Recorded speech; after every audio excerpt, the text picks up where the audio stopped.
యాక్చువల్గా అంటే సోదర భక్సింగ్ గారి యొక్క మరి సాహసం మనందరికి కూడా ఇదొక పండుగ. ఏం పండుగ? న్యూ ఇయర్ పండుగ కాదు. ఏం పండుగ? వాగ్దానాల పండుగ. అర్థమైంది కదా? కాబట్టి భక్సింగ్ గారికి కలిగిన దర్శనంలో మనము మరి ఈ యొక్క వాగ్దానం తీసుకుంటున్నాం. ఈ ప్రపంచంలోనే ఫస్ట్ టైం దేవుని యొక్క దాసం ద్వారా ఈ యొక్క వాక్యమును మనలో మనకు మనతో కూడా ఉండటానికి అందుగురించే ఈ యొక్క బైబిల్ ప్రతి ఒక్క మన తెలుగు వాడి చేతిలో తమిళ వాళ్ళ చేతిలో ఆ దినాలలో ప్రతి ఒక్కరు సొంత బైబిల్ కలిగి ఉండేవారు. కాబట్టి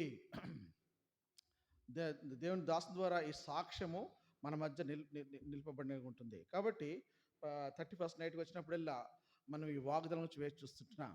so it is not only a personal promise, అంటే వ్యక్తిగతమైనటువంటి వాగ్దానం మట్టు కాకుండా కుటుంబ వాగ్దానం కూడా తీసుకోవాలి. ఎవరు తీసుకోవాలి? కుటుంబ యజమానుడు. అంతేకాకుండా మరి సంఘ వాగ్దానం కూడా ఉంటుంది. అఫ్కోర్స్ ఆల్రెడీ సంఘ వాగ్దానం మనకు వచ్చింది. కాబట్టి వ్యక్తిగతమైన వాగ్దానము, ఇంకా కుటుంబ వాగ్దానము, తర్వాత సంఘ వాగ్దానం.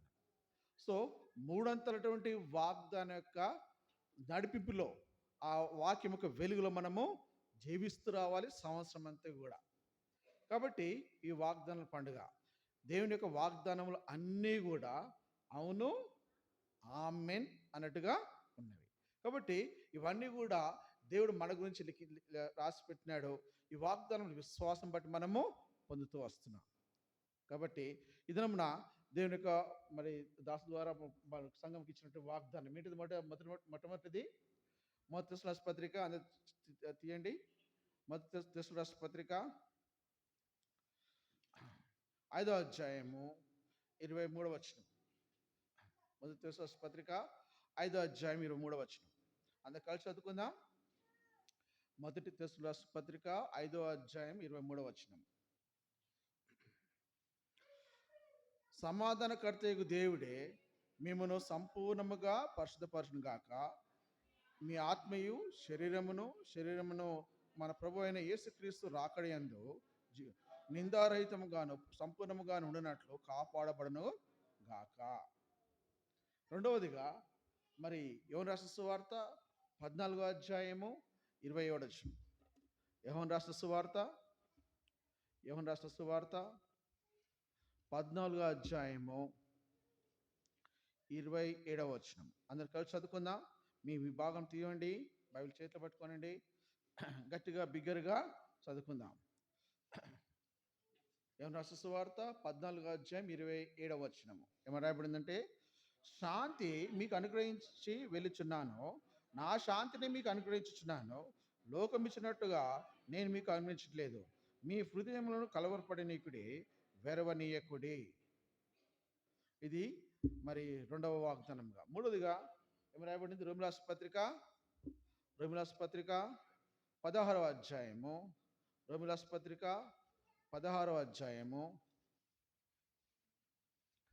20వ వచనం.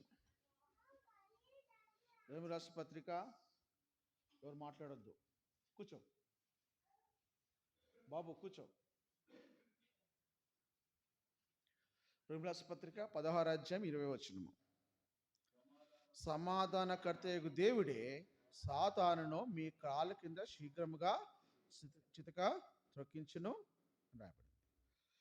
ప్రేమ కృపా కనికరము తండ్రి,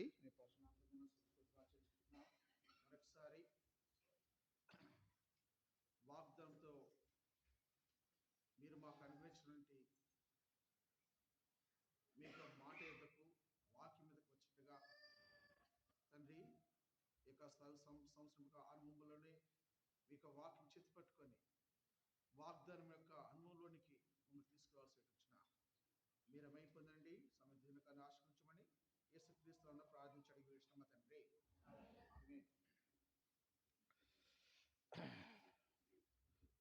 సమాధానము అనేది బహిరంగంగా ఉంటుంది, అంతేకాకుండా లోపలుగా ఇన్వర్డ్గా ఉంటుంది.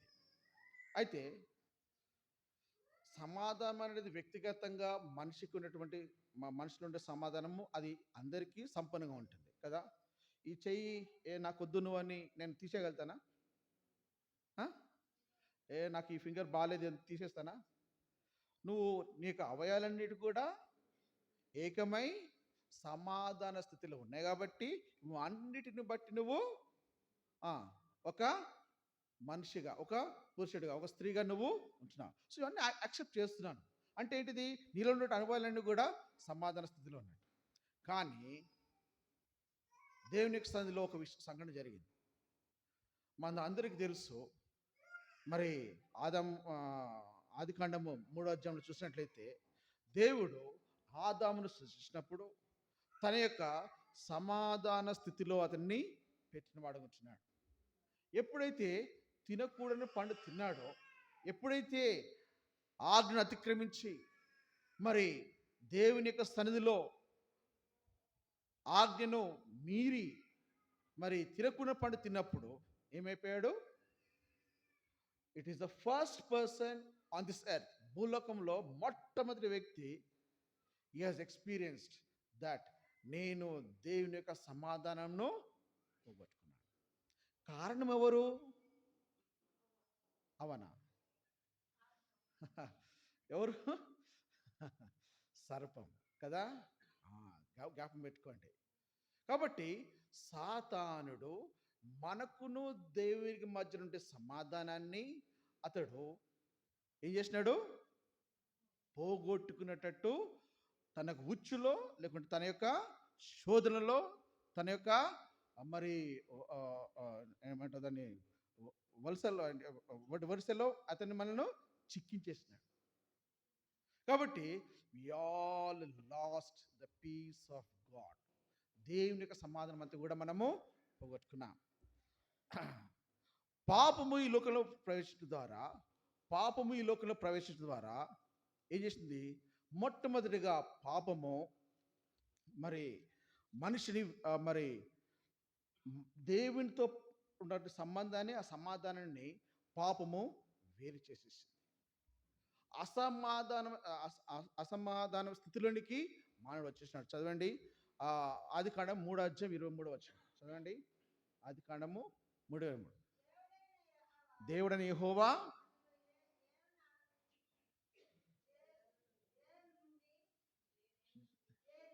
ఏ నేల నుండి తీయబడినో దాన్ని సేదపరచుటకు ఏదైనా తోటలో నుండి అతనిని పంపివేసెను. అంటే ఏమైంది?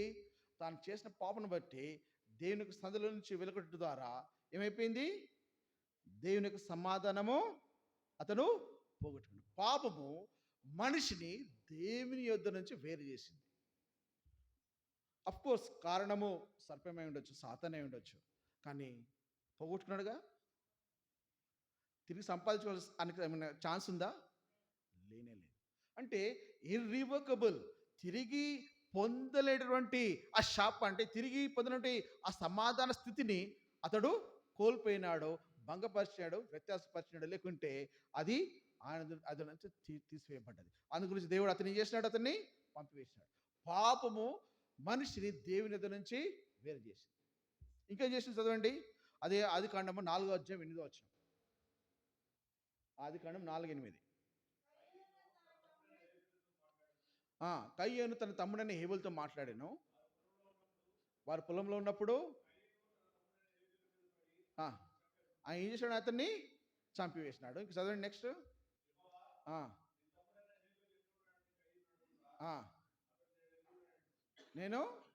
నేను ఎరగనే నేను. పాపము సహోదరుల మధ్య భేదం తీసుకొచ్చేసింది. సహోదరుల మధ్య ఉన్న సమాధానాన్ని పోగొట్టేసింది.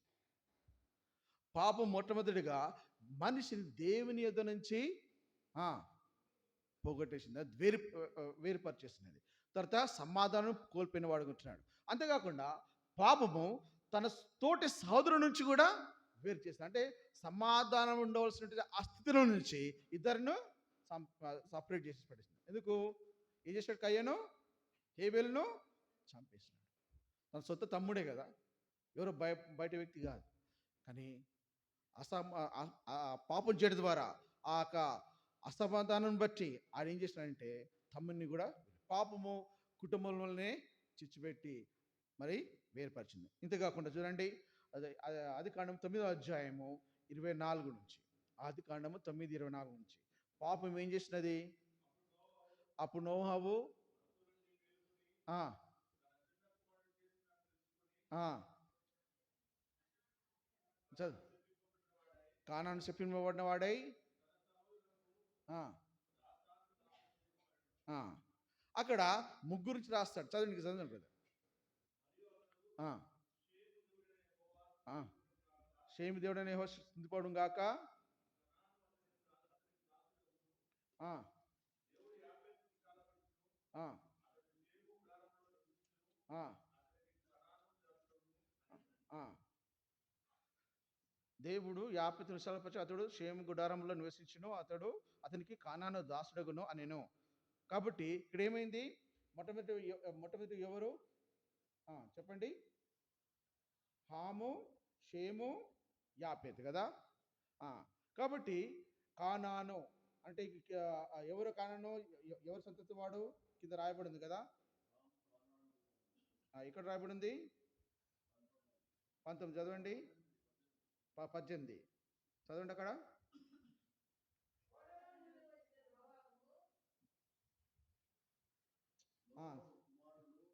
షేము, హాము, యాపెత్. హాము కానానుకు తండ్రి. కాబట్టి ఈ హాము మరి ఎవరికి దాసుడంట? షేముకు ఇంకా యాపెత్. అంటే ఏమైంది? కుటుంబంలోనే చిచ్చుబడ్డది. కాబట్టి పాపము మరి కుటుంబంలో సమాధానం కూడా పోగొట్టేసింది. ఫస్ట్ పాపము మనిషిని దేవుని నుంచి పడేసింది. పాపము సహోదరుల మధ్య చిచ్చుపెట్టింది. పాపము కుటుంబం కూడా వేరుపరిచేసింది. అంతేకాకుండా పాపము చదవండి, ఆది కాండం 11వ అధ్యాయము 8వ వచనం. ఆది కాండం 11వ అధ్యాయం 8వ వచనం.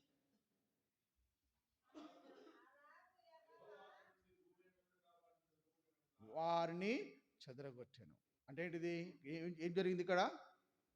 వారు దేశములుగా విభాగింపబడ్డారు. కాబట్టి పాపము మన నుండి సమాధానాన్ని పోగొట్టి భంగపరిచి మనల్ని పాపపు స్థితిలో పడేసినట్టుగా మనం చూస్తున్నాం. కాబట్టి దేవుని అనుగ్రహించిన సమాధానాన్ని అతడు పోగొట్టుకున్న వాడు ఉంటున్నాడు. కాబట్టి ఈ యొక్క సమాధానాన్ని తిరిగి తీసుకురావడానికి దేవాది దేవుడే ఈ లోకానికి వచ్చినాడు. ఆయనే మనకు మధ్యవర్తిగా ఆయన మన మీదకి వచ్చాడు. చదవండి అన్నమాట. ఎఫెసీయుల రాసిన పత్రిక 2వ అధ్యాయము. ఎఫెసీయుల రాసిన పత్రిక 2వ అధ్యాయము చదవండి. ఎఫెసీయుల రాసిన పత్రిక 2వ అధ్యాయము 12 నుంచి. ఆ కాలమందు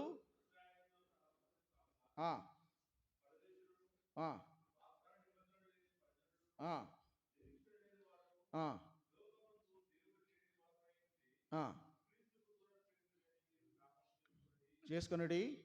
ఆయనను మునుపు దూరస్తులైన మీరు ఇప్పుడు క్రీస్తు యేసునందు క్రీస్తు రక్తం వలన సమీపస్తులై ఉన్నారు. ఇంకా ఆయన మన సమాధానమయుండి మీకును మాకును ఉండిన ద్వేషమును అనగా విధిరూపకమైన ఆజ్ఞలుగా ధర్మశాస్త్రమును తన శరీరమందు కొట్టివేటి చేత మాధ్యపు గోడను పడగొట్టి మన ఉభయులను ఏకము చేశాను. కాబట్టి దేవాది దేవుడు తండ్రి అయిన దేవునితో సమాధాన పరచుట ఎందుకు అంటే దేవుని యొక్క యేసుక్రీస్తు ప్రభు యొక్క చిత్తము ఏంటిదంటే నన్ను కూడా దేవుని ఎదుట మనము నిర్దోషులముగా మరి నీతిమంతులుగా నిలబెట్టాలంటే కోరికే. కొలస్సీ రాష్ట్ర పత్రిక 1వ అధ్యాయం 28వ వచనం. కొలస్సీ రాష్ట్ర పత్రిక 1వ అధ్యాయం 28వ వచనం చదవండి. ఏమని రాయబడింది అక్కడ? కొలస్సీ రాష్ట్ర పత్రిక 1వ అధ్యాయం 28వ వచనం. 28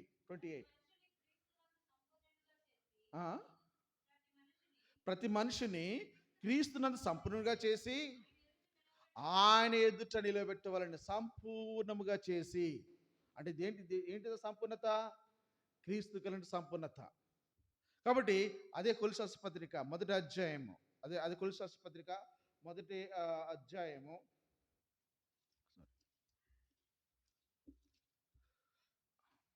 19వ వచనం చదవండి. ఆయన యందు సర్వ సంపూర్ణత నివసింపవలనని ఆయన శిలువ రక్తం చేత సంధి చేసి, ఇంకా ఆయన ద్వారా సమస్తమును, అవి భూలోకము నందునవైనను పరలోకముందువైనను వాటన్నిటిని యేసుక్రీస్తు ద్వారా తనతో సమాధాన పరచుకున్న వలనని తండ్రికి అభిష్టమైన, తండ్రి యొక్క చిత్తము, తండ్రి యొక్క కోరిక, తండ్రి యొక్క అభిష్టం ఏంటిదంటే ఆయనతో సమాధానముగా మనం ఉండవలనని ఆయన యొక్క కోరిక.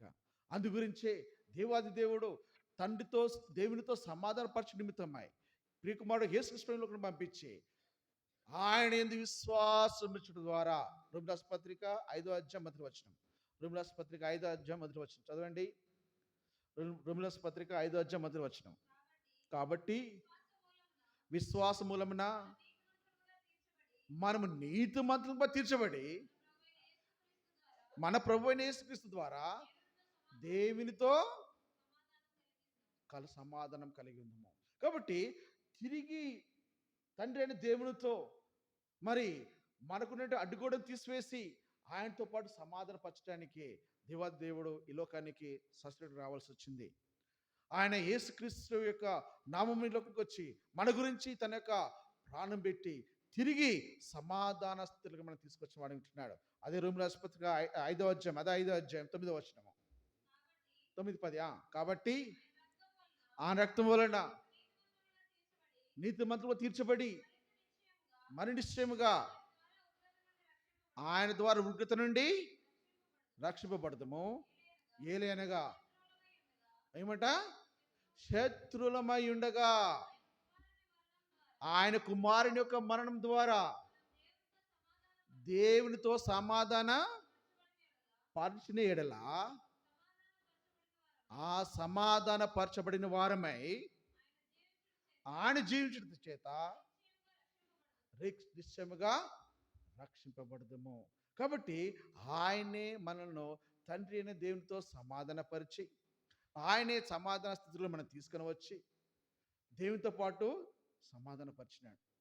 కాబట్టి దేవాది దేవుడు తన కృపను బట్టి ఆయన రక్తం వలన మనల్ని కడిగి విమోచించి నీతిమంతులుగా తీర్చి దేవుని స్థితిలో మనల్ని సమాధాన స్థితిలో తీసుకొచ్చిన వాడు ఉంటున్నాడు. ఇది చెప్పాలంటే మనం మొదటి తెస్సలోనికీయులకు పత్రిక 5వ అధ్యాయము 3వ వచనం చూసినట్లయితే ఏం రాయబడింది? సమాధానకర్తయగు దేవుడే. దేవుడి ఈ యొక్క సమాధాన విషయంలో దేవుడు ఎన్నో మాటలు పలికినాడు. So is a God of peace. ఆయన సమాధానకర్తయగు దేవుడు. అంతేకాకుండా ఆయన సమాధానపు రాజు. అంతేకాకుండా ఆయన ప్రిన్స్ ఆఫ్ పీస్. యెషయా గ్రంథం 9వ అధ్యాయం 6వ వచనం ప్రకారం ఏమని రాయబడింది అక్కడ? చదవండి. యెషయా గ్రంథం 9వ అధ్యాయం 6వ వచనం. సమాధానపు అధిపతి అని రాయబడింది కదా. సమాధానకర్తయగు అధిపతి. కాబట్టి ఆయన is a God of piece, is a king of piece, is a prince of piece and is a lord of piece. అంటే ఆయన సమాధానముకు ప్రభువు అయింటున్నాడు. అంతేకాకుండా ఆయన నా సమాధానం ఏంటున్నాడు. ఆయన మన సమాధానం ఏంటున్నాడు. సమాధానము సువార్తను మన మధ్య తీసుకుని వచ్చి ఆ సమాధానాన్ని మనం నిలిపినవాడు ఉంటున్నాడు. సో యాక్చువల్గా మనము మధ్య వాక్యం ధ్యానించినట్లయితే ఎంటైర్ వాక్యము, ఎంటైర్ అధ్యాయం అంతా కూడా అఫ్కోర్స్ నా మనసులో ఉన్నది, మైండ్లో ఉన్నది, టైం లేదు కాబట్టి I'm not putting all those things.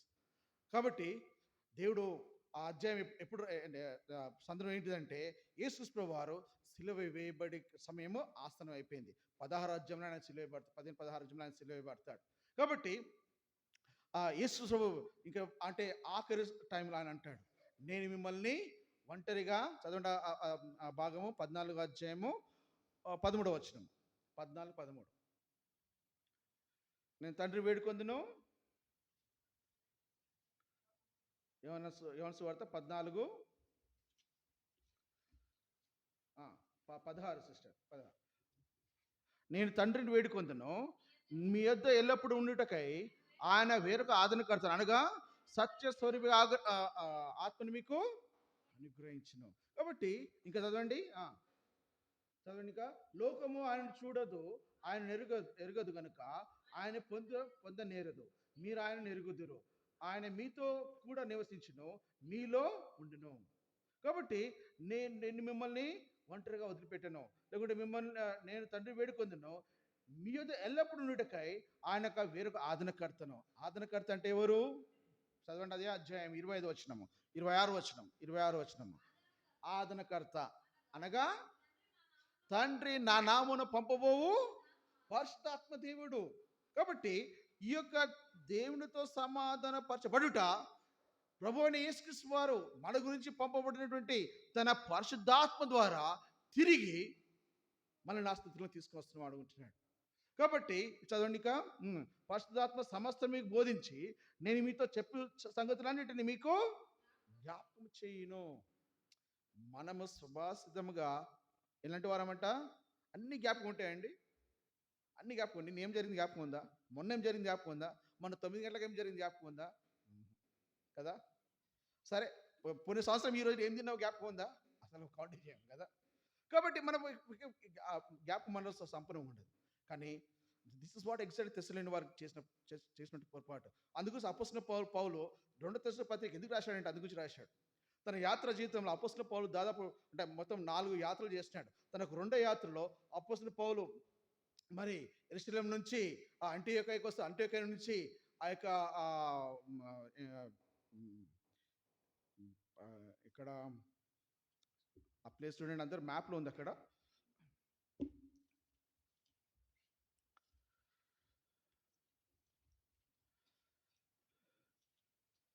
మీ అందరూ వరల్డ్ మ్యాప్ చూస్తే మీకు తెలుగు బైబిల్ ఉంటుంది చూడండి ఇక్కడ.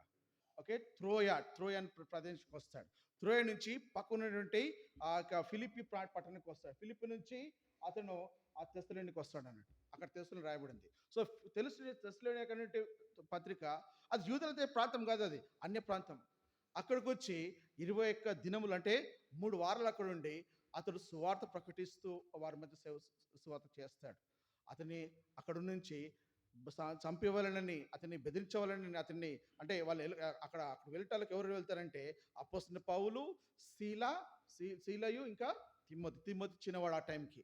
కాబట్టి ఇలాంటి యాత్రలో వాళ్ళు ఎంతో భయంకరమైనటువంటి పరిస్థితి ఎదుర్కొంటారు. అక్కడ నుండి అపోస్తలుడైన పౌలు 3 వారాల తర్వాత తిరిగి బెరాకకు తర్వాత కింద నుండి కొరింథీకి వచ్చినప్పుడు రాసిన మొదటి పత్రిక రాసినప్పుడు ఏమైంది? మొదటి పత్రికలో అపోస్తలుడైన పౌలు అక్కడ సంఘం అంతటి కూడా ప్రభు యొక్క రాకడ గురించి, ప్రభు యొక్క దినము గురించి విశ్లేషంగా క్లియర్గా రాస్తూ వస్తాడు. మొదటి తెస్సలోనిక పత్రిక 4వ అధ్యాయం అంతా కూడా ప్రభు యొక్క రాకడ గురించి, అది మొదటి తెస్సలోనిక పత్రిక 5వ అధ్యాయం అంతా కూడా ప్రభు యొక్క దినం గురించి.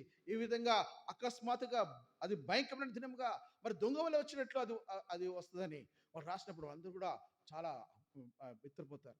అబ్బో, దేవుని యొక్క ప్రభు దినం ఇట్లా ఉంటుందా అని. కానీ వెంటనే ఏం జరిగింది తెలుసా? వెంటనే అపోస్తలుడైన పౌలు అక్కడి నుంచి పత్రిక రాసి పంపిన వెంటనే అక్కడ ఉన్నటువంటి నికోలాయితుల బోధలు, అక్కడ ఉన్నటువంటి అక్కడ మనుషులు ఏం చేశారంటే అపోస్తలుడైన పౌలు రాసినట్టు ఇంకో పత్రిక రాసిస్తారు. ఇగో ఇది అపోస్తలుడు రాసిన పత్రిక. ఏంటిది?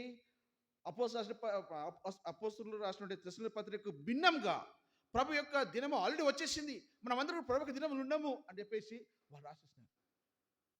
అందు గురించి వారు చాలా బెదిరిపోతారు. అది 2 తెస్సలోనిక పత్రిక 2వ అధ్యాయం మొదటి 2 వచనం చదవండి. 2 తెస్సలోనిక రాసిన పత్రిక మొదటి 2 వచనాలు. 2 తెస్సలోనిక రాసిన పత్రిక 2వ అధ్యాయం మొదటి 2. సహోదరులారా, ప్రభు దినం ఇప్పుడే వచ్చినదని ఆత్మ వలనైనను మాట వలనైనను నా ఎదురు నుంచి వచ్చినటువంటి చెప్పిన పత్రిక వలనైనను ఎవడైనా చెప్పిన మీరు త్వరపడి విమర్శలు కాకుండా వలనని, బెదరకుండా ఉండవలనని ప్రభువైన యేసుక్రీస్తు నామమున రాకడను బట్టి మనము ఆయన యొక్క కూడుకుటను బట్టి మనము అని రాయబడంలో ఎవరున్నారు? అక్కడ ఎవరున్నారు? మనము అని రాయబడడం ద్వారా ఎవరున్నారు అక్కడ? అపోస్తలుడు పౌలు ఉన్నాడు కదా అక్కడ, అని ఆయన రాసింది కదా. అంటే ఆయన ఆల్రెడీ ప్రభుకి దినంలో ఉన్నాడా, ప్రభుకి రాకడ వచ్చేసిందా? రెండు జరగలేదు కదా. కాబట్టి ఈ యొక్క మాటలను బట్టి వాళ్ళు ఆదరణ పొందుతారు. అందు గురించే తిరిగి సంఘమునకు ఆ సమాధానం తీసుకురావడానికి అపోస్తలుడైన పౌలు రాసిన పత్రికలు మనకు ఎంతగానో ఉపయోగపడతాయి. అపోస్తలుడైన పౌలు దాదాపు 11 పత్రికలు రాశాడు. 15 పత్రికలో మొదటి వచనాలలో క్రీస్తు యొక్క కృప సమాధానం మీకు కలుగునుగాక అంటాడు. అదే పత్రికలో ఆఖరిన సమాధానకర్త దేవుడు మీకు తోడుగా ఉండునుగాక అని రాస్తూ వస్తాడు. అని 10 పత్రికలను చదివితే మనకు అర్థమవుతుంది. కాబట్టి పత్రిక ఆరంభంలో సమాధానం తీసుకుని వస్తున్నాడు, పత్రిక అంతను కూడా వాళ్ళకి ఆ సమాధానకర్త దేవుని వారికి తోడుగా పెడుతున్నాడు. సమాధానం లేని స్థితిలో ఈ సంఘం కూడా ఉండద్దని ఆయన కోరిక, ఆయన యొక్క ఇష్టము.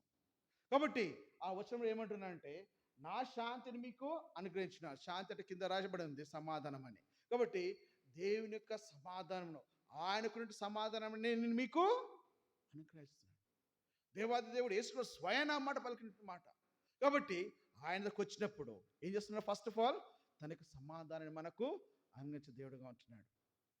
కాబట్టి ఎవరైతే మరి యేసుక్రీస్తు యొక్క మరి రక్షణ పొందినారో, ఎవరైతే ఆయన సన్నిధికి వచ్చినారో, ఎవరైతే ఆయన సహవాసంకి వచ్చినారో, ఎవరైతే శిలువకు వచ్చి వారి పాపం ఒప్పుకున్నారు, ఎవరైతే రక్తం చేత కడబడ్డారో, మొట్టమొదటిగా యేసుక్రీస్తు వారు ఏం చేస్తున్నాడంటే తండ్రితో పాటు వారిని సమాధానపరిచి మనల్ని నీతిమంతులుగా తీర్చి పరిశుద్ధపరుస్తూ, అదే 2 తెస్సలోనికీయుల పత్రిక 2వ అధ్యాయం 13వ వచనం చదవండి. 13వ వచనం, 2 తెస్సలోనికీయుల పత్రిక 2వ అధ్యాయం 13వ వచనం. ప్రభు వలన ప్రేమింపబడిన సహోదరులారా, ఆత్మ మిమ్మును పరిశుద్ధపరచుట వలన సమాధాన స్థితికి రావాలంటే పరిశుద్ధాత్మ దేవుడు మనల్ని ఏం చేస్తూ రావాలి? పరిశుద్ధపరుస్తూ రావాలి. చదవండి. మీరు సత్యమును నమ్ముట వలనను రక్షణ పొందుటకు దేవుడు ఆది నుండి మిమ్మల్ని ఏర్పరచుకుని కనుక స్తుతులు చెల్లెవు బదులమైన. కాబట్టి పరిశుద్ధాత్మ దేవుడు మనల్ని పరిశుద్ధపరుస్తూ, ఆయన మనల్ని కడుగుతూ, ఆయన మనల్ని క్రీస్తు యొక్క స్వరూపం తీసుకొని వాడుతున్నాడు. ఆయన ఆత్మలను తన కార్యం చేస్తూ వచ్చినాడు. అదే మొదటి కొరింథీ పత్రిక 6వ అధ్యాయం 11వ వచనం. మొదటి కొరింథీ పత్రిక 6వ అధ్యాయం 11వ వచనం. మీలో కొందరు అట్టివారైంటిరి గాని ప్రభు అయిన యేసుక్రీస్తు నామములను మన దేవుని యొక్క ఆత్మ యందును మీరు కడగబడి పరిశుద్ధపరచబడిన వారై నీతిమంతులుగా తీర్చబడితిరి. కాబట్టి ఆయన యొక్క ఆత్మ ద్వారా, ఆయన క్రీస్తు యేసు యొక్క రక్తం ద్వారా ఆయన మనల్ని ఏం చేస్తున్నాడు? పరిశుద్ధపరిచి, కడిగి పరిశుద్ధపరిచి నీతిమంతులుగా తీర్చేవాడు. అంటే తిరిగి తన యొక్క సమాధాన స్థితిలో తీసుకొచ్చేవాడు ఉంటున్నాడు. సో ఆయన యొక్క ఆదరణకర్తను పంపించి, సత్యస్వరూప ఆత్మను మన దగ్గరకు పంపించి తన యొక్క సమాధానాన్ని తన పరిశుద్ధాత్మ ద్వారా మనకు అనుగ్రహిస్తున్న వాడు ఉంటున్నాడు. This is going to be A personal experience. సమాధానము వ్యక్తిగతంగా ఉంటుంది, కానీ సమాధానము ఇతరుల మధ్య, సమాధానం ఎవరి మధ్యలో ఉంటుందంటే మనిషి మధ్యలో ఉంటుంది. దేవుని యొక్క గుణ లక్షణంలో దేవునికి యాట్రిబ్యూట్స్ ఉంటాయి, దేవుని యొక్క లక్షణాలు ఉంటాయి. లక్షణంలో సమాధానం లేదు. అందు గురించి ఏం చేశాడు తెలుసు? దేవుడు ఎప్పుడైతే ఆ యొక్క ప్రత్యక్ష గుడారంలో ఏర్పరిచినాడో వారికి పీస్ ఆఫరింగ్ అనేటువంటి ఒక పద్ధతి, నియమం పెట్టినవాడు అంటున్నాడు. అపరాధ పరిహార బలిలో ఏం చేస్తున్నాడు? మనమందరం కూడా పీస్ ఆఫరింగ్, ఆ పీస్ ఆఫరింగ్ ఆ దినంలో వారు గొర్రెనో వారు మరి ఆ మేకను అర్పించేవాళ్ళు. కానీ ఎవరు మన గురించి పీస్ సమాధానటువంటి బలిపశుగా అర్పింపబడ్డారంటే యేసుక్రీస్తు ప్రభువు వారు. ఆ సమాధానం తీసుకురావడానికి ఆయన మన గురించి సమాధానమైనటువంటి అర్పణగా, అందు గురించి మన యొక్క సమాధానమైనటువంటి శిక్ష ఆయన మీద పడెను. చదవండి యెషయా రాసిన గ్రంథము 53వ అధ్యాయం 6వ వచనం. యెషయా 53:6 వచనం చదవండి. మనమందరము గొర్రెల త్రోవ తప్పిపోతిమి, మన ప్రతి వాడును తనకిష్టం వచ్చినట్టు తొలగెను, యెహోవా మనందరి దోషమును అతని మీద మోపెను. ఆ, ఆ, ఆ. అమ్, తప్పిపోయాను. ఆ, ఆ. 5వ వచనం సిస్టర్, 5వ వచనం ఉంది. ఆ, మన దోషులను బట్టి నిలగొట్టబడాను, మన సమాధాన ఆ, సమాధానార్థమైన శిక్షను అతని మీద పడెను. కాబట్టి మనము దేవుతో సమాధాన పడటానికి సమాధానమైన ఆ శిక్షను ఎవరి మీద వేసినంట? కుమారుడు అంటే యేసుక్రీస్తు ప్రభు మీదనే. కాబట్టి తిరిగి ఆ సమాధానం తీసుకురావడానికి యేసుక్రీస్తు ప్రభు వారు మన గురించి సిలువలో బలి అని వాడుకుంటున్నాడు. అందు గురించే ఆ సమాధానం ఇప్పుడు ఎట్లా వస్తుంది, ఏ విధంగా సమాధానం పొందుతాం తెలుసా? దేవుడు మన గలితీ రాసిన పత్రిక 5వ అధ్యాయం 22వ వచనం ఏం చేస్తున్నాడు? గలితీ రాసిన పత్రిక 5వ అధ్యాయం 22వ వచనం ప్రకారం ఏంటిదంట? ఆత్మ ఫలం ఏమనగా ఏంటిది? ప్రేమ, సంతోషము, సమాధానం. ఇది ఆత్మ ఫలంగా చేసినాడు. ఎప్పుడైతే పరిశుద్ధాత్మ దేవుడు నీలో నాలో నివసిస్తే ఆ సమాధానమైనటువంటి సంపూర్ణతలోనికి ఆయన మనం తీసుకొచ్చి వాడుకుంటున్నాడు. అందు గురించి ఇది ఆత్మ ఫలము. Unless you have an experience ఆ యొక్క పరిశుద్ధాత్మతో సహవాసము, ఆయన యొక్క సన్నిధిలో పరిశుద్ధాత్మ చేత నడపబడిన వారైతే ఆ సమాధాన స్థితిలో ఉంటారు. డెఫినెట్గా మరి ఈ విధంగా రాస్తారు కదా, హబక్కూకు రాసిన చేయండి 3వ అధ్యాయము ఆఖరి అధ్యాయము లాస్ట్ 16-17 వర్సెస్. హబక్కూకు రాసిన గ్రంథము ఎట్లా ఉన్నాడు? సమాధాన స్థితిలో పొందినట్టు వాడు చూడండి. హబక్కూకు రాసిన నహూము తర్వాత వస్తుంది. హబక్కూకు రాసిన గ్రంథము 3వ అధ్యాయము 17వ వచనం చదవండి. అంజరపు చెట్లు పూయకుండినను, ద్రాక్ష చెట్టు ఫలింపకపోయినను, ఓలివ చెట్లు కాపు లేక ఉండినను, చేనులోని పైరు పంటకు రాకపోయినను, గొర్రెలు దొడ్డిలో లేకపోయినను, సాలలో పశువులు లేకపోయినను, నేను యెహోవా యందు, ఇది సమాధాన స్థితి. ఏమి లేకున్నా కానీ ఏం చేస్తున్నాడు ఇతను? నేను యెహోవా యందు ఆనందించేదను. చదవండి. నా రక్షణకర్త అయిన నా దేవుని యందు నేను సంతోషించేదను. ఇంకా ప్రభువు యెహోవాయే నాకు బలము. ఎంత ధైర్యంగా చెప్తున్నాడు ఈ మాట. ఇంకా చదవండి. ఆయన నా కాళ్ళను లేడి కాళ్ళ వల్లే చేయను, ఉన్నత స్థలం మీద ఆయన నన్ను నడవ చేయను. కాబట్టి ఏమి ఉన్నా లేకపోయినా కానీ తన గురించి సమాధాన స్థితిని బట్టి ఇక్కడ ఏమంటున్నాడు? నేను యెహోవా యందు ఆనందించదు. ఇలాంటి సమాధాన స్థితికి వచ్చినావా? ఒక్కరోజు ఒక పూట ఇంట్లో భోజనం లేకపోతే, ఒక్కరోజు ఒక పూట ఇంట్లో ఉప్పు లేకపోతే, ఒక కారం లేకపోతే, ఒక కూరగాయ లేకపోతే, ఇవన్నీ ఎన్ని షౌటింగ్స్ కదా. ఇక నేను కూడా ఎన్కౌంటర్ అవుతుంటుంది మా వైఫ్తో. సో మీకు ఎట్లా ఎక్స్పీరియన్స్, నాకు కూడా అట్లా ఎక్స్పీరియన్స్ కదా. కాబట్టి ఏం ఉండా లేకున్నా కానీ దేవుని యొక్క సమాధానం మన హృదయంలో ఏలుతూ రావాలి. ఇది ఎట్లా సాధ్యమంటే పరిశుద్ధాత్మ ద్వారానే.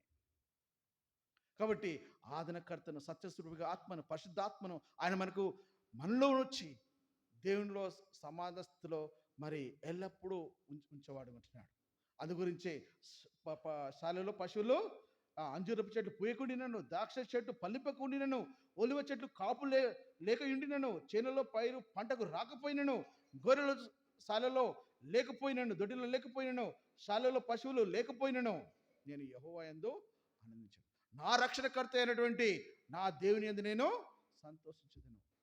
ఎవరైతే ఈ సమాధానం పొందిన వారు ఉంటున్నారు, ఎవరైతే పరిశుద్ధాత్మ ద్వారా దేవుని యొక్క సమాధాన స్థితిలో ఉంటున్నారో వారందరూ ఇంత సంతోషం ఈ యొక్క వాక్యం అంటే ఈ వాక్యం వారి జీవితం నేర్చబడిగా ఉంటుంది. నువ్వు ఆ స్థితిలో ఉంటున్నావా? అందు గురించి బల్ల ఎందుకంటే తిరిగి ఆ పోగొట్టుకున్న సమాధానాన్ని దేవుడు మనకు అనుగ్రహించడానికి పెట్టినాడు. కాబట్టి మనం ఈ వాక్యం ద్వారా గమనించాలి. నా శాంతిని మీకు అనుగ్రహిస్తున్నాను, నా శాంతిని మీకు అనుగ్రహిస్తున్నాను. అందు గురించి ఏమంటాడు అక్కడ చదవండి.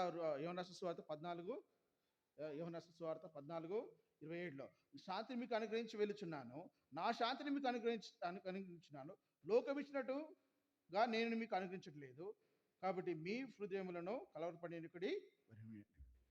కాబట్టి ఎప్పుడు అశాంతి వస్తుందంటే మన దగ్గర ఏది కొంచెం కుదరైనప్పటికీ సమాధానం కోల్పోతాం. కానీ దేవుడు ఏమంటున్నాడంటే, నా శాంతిని అలాంటి స్థితిలో, అంటే అలాంటి స్థితిలో రాకుండా నా శాంతిని ఎల్లప్పుడూ మీద ఉండటకు నేను అనుగ్రహించవెళ్తున్నాను. కాబట్టి తన యొక్క పరిశుద్ధాత్మ ద్వారానే దేవుని యొక్క శాంతి మనలో నిలుపుతాడు. కాబట్టి దేవుని యొక్క వాక్యం ద్వారా నువ్వు నేను కూడా సంధింపబడిన వారమే. ఆ శాంతి కలిగిన వారంగా ఆయనకు సమాధాన స్థితిలో, అంటే ఏ విధంగా యేసుక్రీస్తు విశ్వాసం ఇచ్చడం ద్వారా ఆయన మనను తనకు సమాధాన స్థితిలో తీసుకొచ్చాడు. ఆ రక్తం వలన మనం కడిగి తండ్రితో సమాధానపరచబడిన వారమై మన దేవుని బలలో పాల్పొందాలి. అప్పుడే దేవుని యొక్క స్వరూపం, దేని యొక్క మరి సకల పరలోక సంబంధం ప్రతి ఆశీర్వాదం మనము పొందేవారు ఉంటాం. అందు గురించే చదవండి ఎఫెససు పత్రిక 1వ అధ్యాయం 13వ వచనం ఏమంటారు చదవండి. మీరును సత్యవాక్యమును అనగా మీ రక్షణ సువార్తను విని క్రీస్తునందు విశ్వసించి వాగ్దానం చేయబడిన ఆత్మ చేత మీరు ముద్రింపబడితిరి. కాబట్టి వాగ్దానం చేసినటువంటి తన యొక్క ఆత్మ ద్వారా, ఆయన అనుగ్రహించినటువంటి మరి ఆత్మ ద్వారా ఏం చేస్తున్నాడంటే మనల్ని తండ్రితో పరచటంలో ఆయన మనల్ని ముద్రీకరిస్తున్నాడు. అంటే God he's made the such an unique person. నువ్వు ఆయన సొత్తుగా చేయబడ్డావా? ఆ సమాధాన స్థితిలో ఉన్నావా? ఇంకా నీలో గొనుగులు సనుగులు, మరి ఇంకా నీలో నాకేదో కొద్దిగా ఉన్నది, ఇంకేదో నేను పోగొట్టుకున్నాను, ఇంకేదో నేను అచీవ్ చేయాలి, ఇంకేదో పొందాలి, ఇంకా నేను ఏంటిది నాకు కలిగి ఉండాలి అనుకుంటున్నావు. దేని వాక్యము గాక పరిశుద్ధాత్మ గాక ఇంకా ఎక్కువ దేనిని ప్రేమించినట్లయితే you are going to lose your peace. కాబట్టి దేవుడు అనుగ్రహించిన సమాధానం మనల్ని నిలవరంగా ఉంచాలంటే తండ్రి అయినటువంటి దేవునితోను, కుమారుని దేవునితోను పరిశుద్ధాత్మ యొక్క సహవాసములు మనము ఉంటూ రావాలి. అందుకని దేవుడు 3 సహవాసం అనుగ్రహించినాడు.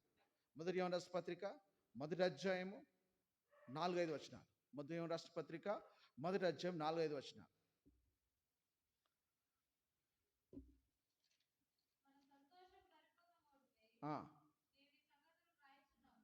మూడవ వచనం.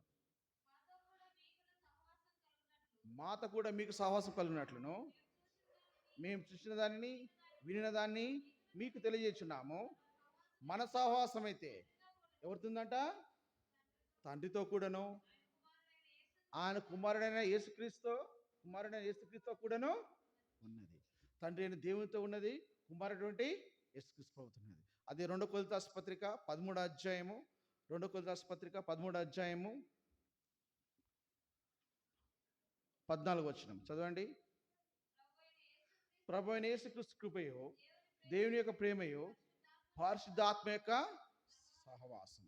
కాబట్టి 3 సహవాసం అంటే మనల్ని ఏ విషయం కూడా ఎలాంటి సంఘటనలు, ఎలాంటి పరిస్థితులు వచ్చినప్పటికీ సంవత్సరం అంతా కూడా మన యొద్ద సమాధానం నిలపటానికి పరిశుద్ధాత్మ దేవుడు, తండ్రి యొక్క దేవుడు, కుమారుని దేవుడు మనకు ఎల్లప్పుడూ తోడుగా ఉంటున్నాడు. కాబట్టి నువ్వు ఆ సహవాసం నిలిచి ఉండాలి. నువ్వంతలో నువ్వు వదిలిపెట్టుకుంటా కానీ దేవుడు నిన్ను ఎన్నడు విడవడు, ఎడబాయడు. కాబట్టి ఆయన సన్నిధిలో ఆయన యొక్క వాక్యం అనుసరించి ఆయన సన్నిధిలో ఆయనకు సహవాసంలో నిలిచిన వారమైతేనే దేవుడు అనుగ్రహించిన వాగ్దానం మనలో నెరవేర్చబడుతుంటుంది. కాబట్టి ఆ తెస్సలోని వారికైతే మరి అపోస్తలుడైన పౌలు ఆదరణకర్తగా, సమాధానకర్తగా దేవుడు మిమ్మల్ని సంపూర్ణముగా పరిశుద్ధపరచును గాక. ఎందుకనంటే వారికి ఉన్న శోధన ఇంత కాదండి. అపోస్తలుడైన పౌలు ఎప్పుడు తెస్సలోని వారికి దగ్గర అపోస్తలుడైన పౌలు వెళ్ళాడు, కానీ ఏంటిది ఎక్కువ కాలం లేడు అక్కడ. Only 3 weeks. అపోస్తలుల 16-17 అధ్యాయం రాయబడింది అతని గురించి, అంటే వారికి జరిగిన పరిచయం గురించి.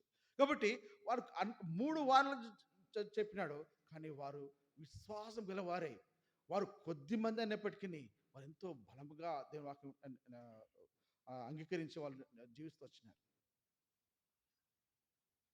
అందు గురించే అసలు బైబిల్లో రాయబడిన ఎంతో గొప్ప సత్యము 2 తెస్సలోనికీయుల పత్రిక 2వ అధ్యాయం రాయబడింది. అది ఇంక ఏ పత్రికలు రాయబడలేదు, ఏ సువార్త కూడా రాయబడలేదు. That's the biggest revolution. ఎప్పుడు దేవుని యొక్క రాకడ వస్తుంది, ఎప్పుడు మరి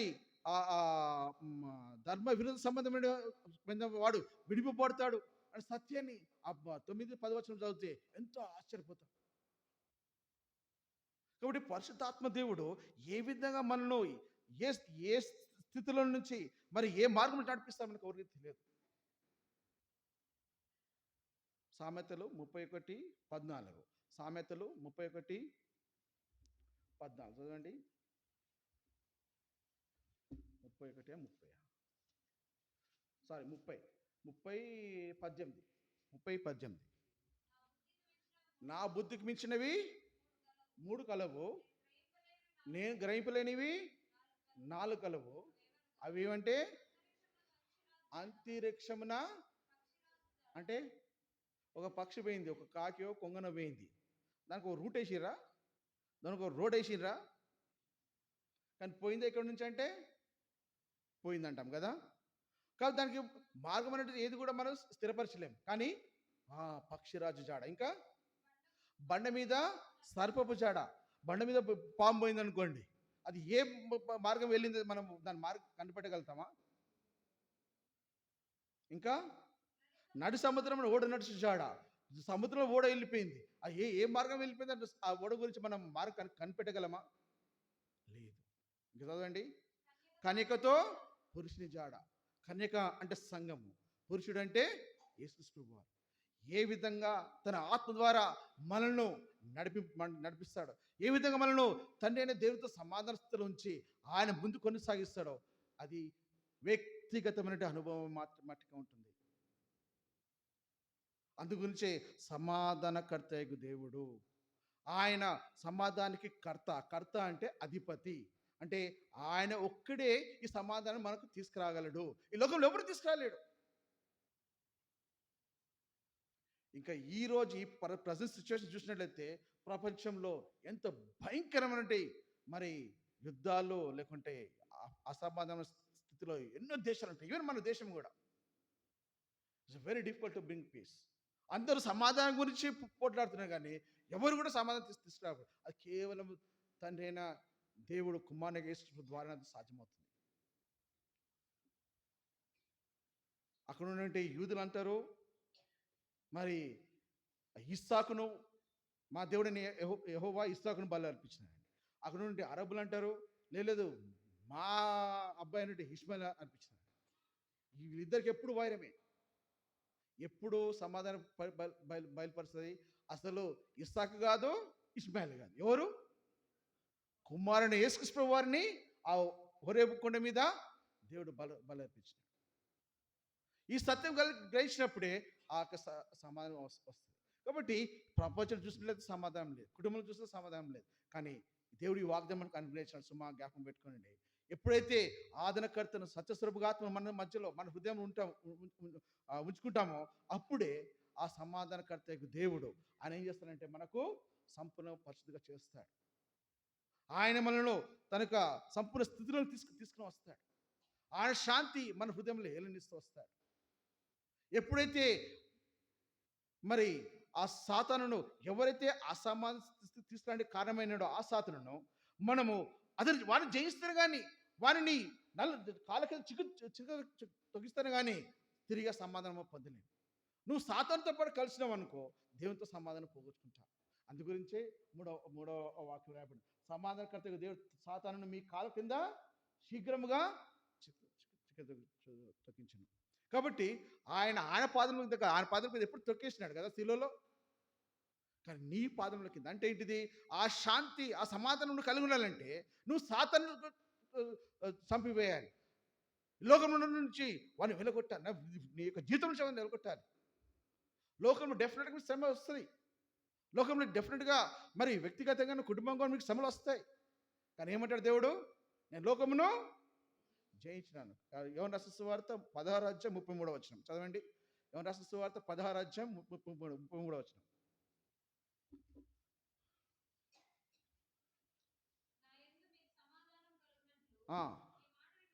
ఈ మాటలు మీరు చెప్తున్నాను, మీ లోకం మీకు శ్రమగలను, ఆయన ధైర్యం తెచ్చుకున్నాడు, నేను లోకమును జయించి ఉన్నాను. ఎప్పుడైతే ఈ వాక్యము ఒక సత్యం గ్రహిస్తావో, ఎప్పుడైతే కుమారుని యేసుక్రీస్తు యొక్క మరి సహవాసంలో ఉంటావో ఏమంటున్నాడు దేవుడు లోకం జయించినాడంట. ఆ? లోకం మీకు శ్రమ కలుగును, ఆయనను ధైర్యం తెచ్చుకోండి, నేను లోకమును జయించాను. జయించే జీవితం ఉంటేనే ఆ యొక్క పరదేశంలో మనకు ఆ యొక్క జీవవృక్షం యొక్క ఫలము తినగలం.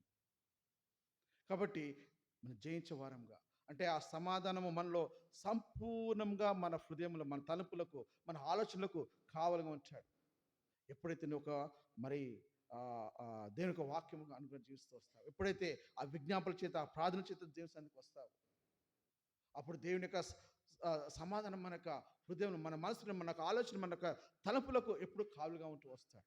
అంటే ఎక్కడికి వెళ్ళానో, ఏ దిశకు వెళ్ళానో, ఏ డిసిషన్ తీసుకోవాలనో, ఏ విధంగా ఏ మార్గం వెళ్ళానో ఆయనే మనలో తన యొక్క బెల్లనిన స్వరం ద్వారా మాట్లాడుతూ నడిపిస్తూ వస్తాడు. కాబట్టి నువ్వు దీన్ని కూడా ఈ రానున్న సంవత్సరం అంతా కూడా దేవుడి వాగ్దానం మనం గ్రహించినాడు. అంటే అర్థం ఏంటిది? డెఫినెట్గా వ్యక్తిగతంగా, సంఘంగా, కుటుంబంగా ఎన్నో శోధనలు వస్తాయని అర్థం. కానీ ఎవరైతే పరిశుద్ధాత్మ దేవుని యొక్క సహవాసం ఉంటారో ఈ వాగ్దానం వాళ్ళ మధ్య నెరవేర్చబడుతుంది. కాబట్టి నువ్వు అనుదినము దేవుని యొక్క వాక్యం చదువుతూ రావాలి, వ్యక్తిగత చదువుతూ రావాలి, కుటుంబ చదువుతూ రావాలి. అప్పుడు దేవుని యొక్క సమాధానము దేవుడు నిలవముగా మన మధ్య ఉంచుతాడు. దేవుడి యొక్క వాక్యం దీవించును గాక.